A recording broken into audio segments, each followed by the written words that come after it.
ang tangkay nito.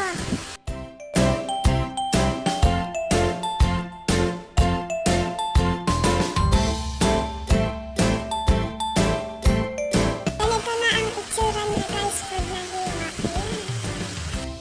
Ito naman po ang mga sangkap na gagamitin.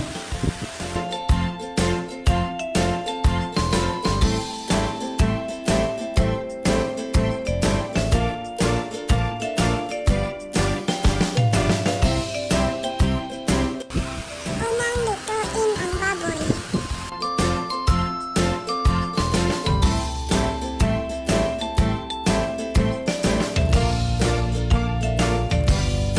Takpan.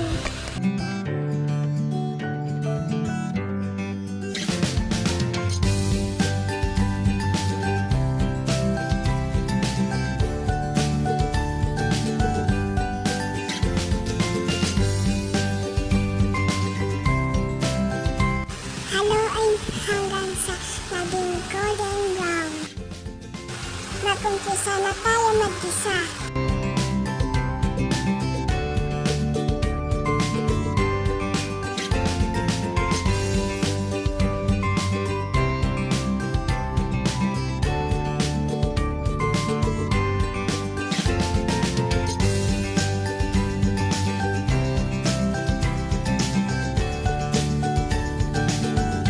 Ilagay ang pangalawang gata.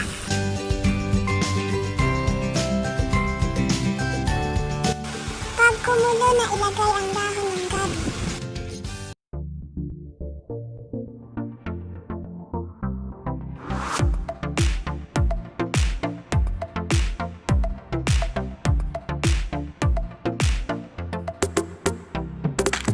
Hayaan sipsipin ng dahon ang gata.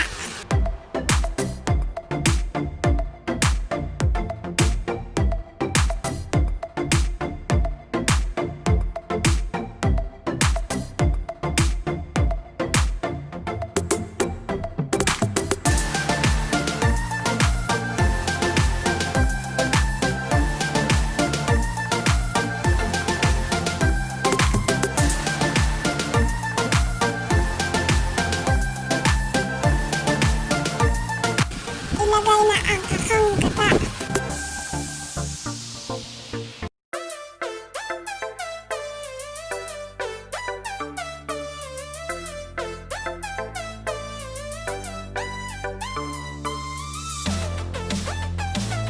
Ilagay na ang no cubes.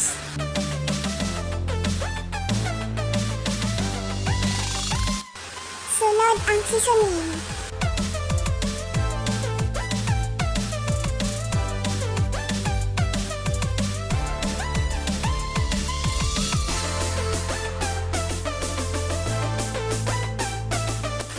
Hayaan matuyo ang sabaw.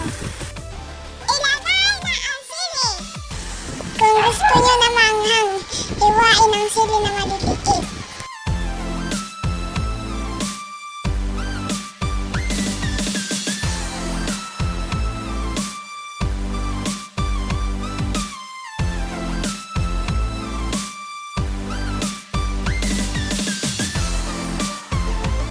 Pag medyo natuyo ang sabaw, pwede na patayin ang apoy.